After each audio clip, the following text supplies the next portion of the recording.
Now need for equality and justice, यानी कि हमें जो है इक्वालिटी, इक्वल, सारे जो है इक्वल रखें, और जस्टिस की यानी कि न्याय की क्या ज़रूरत है।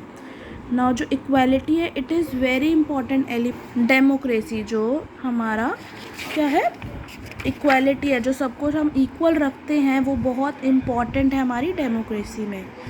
इन डेमोक्रेसी में everybody is equal in the eyes of law. जो लॉ है उसके सामने सारे जो है इक्वल है, सबका यानी कि इक्वल स्टेटस है और सबको इक्वल अपॉर्चुनिटीज़ मिलती हैं।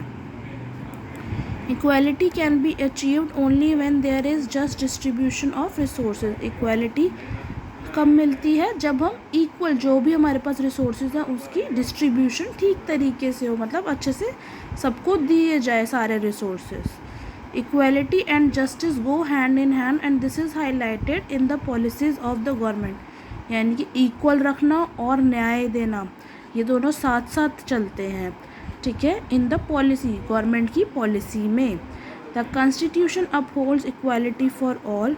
जो हमारा कॉन्स्टिट्यूशन है, संविधान है, वो इक्वालिटी, सबकी इक्वालिटी इक्वल रखता है, इक्वल होती है इरिस्पेक्टिव। इसमें हमें कोई फ़र्क नहीं पड़ता कि जो हमारे सामने पर्सन है उसका जेंडर क्या है, या उसकी क्लास कौन सी है, रिलीजन, या वो कैसा उसका कलर है, ठीक है। The government is rigorously promoting programmes aimed at the welfare of the girl child and empowerment of the girl. यानी कि जो गवर्नमेंट है वो बहुत ज़्यादा जो प्रमोट कर रही है ऐसे प्रोग्राम्स जो कि गर्ल चाइल्ड, मतलब जो गर्ल चाइल्ड है, जैसे कहीं कहीं पर क्या होता है, आज भी गर्ल्स को उतनी इम्पोर्टेंस नहीं दी जाती, तो गवर्नमेंट उसके लिए भी प्रोग्राम्स कर रही हैं और एम्पावरमेंट ऑफ वुमेन भी कर रही हैं कि वुमेन्स को ताकि आगे लाया जा सके।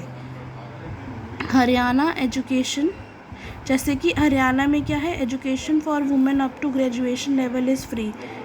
जो मतलब कॉलेज तक की पढ़ाई जो है वुमेन्स के लिए फ्री है। Similarly to give equal status to the under privilege class practising untouchability are is banned in India. यानी कि सबको इक्वल स्टेटस दिया जाता है, ऐसा नहीं है कि कोई क्लास एससी होगी या एसटी होगी उनको कम दिया जाता है, उनको भी उतना ही इम्पोर्टेंस दी जाती है। और अनटचेबिलिटी जो है वो बैन है इंडिया में। सो जो weaker classes are refer to as schedule caste and schedule tribe. जो वीकर क्लासेस जो मानी गई है वो कौन सी है, schedule caste and schedule tribes, SC ST. Special provisions like reservation of seats in government jobs and educational system institutions have been made for women. Special programmes, provisions बनाए गए हैं, तरीके निकाले गए हैं जिसमें क्या है, गवर्नमेंट की जॉब्स के लिए रिजर्वेशन के लिए गई हैं इन क्लासेस के लिए कि ताकि वो लोग भी आगे आ सके।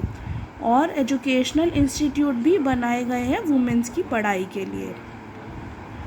These provisions have been made to give them financial stability and equal status in society। ये प्रोविज़न इसलिए बनाए गए हैं ताकि सारी जितनी भी हमारी क्लासेस है उनको भी फाइनेंशियल, मतलब मनी वाइज उनको स्टेबल हो जाए वो लोग भी, और उनको स्टेटस जो है इक्वल मिले, उनका भी वैसा ही स्टेटस हो जैसे बाकी सबका है सोसाइटी में।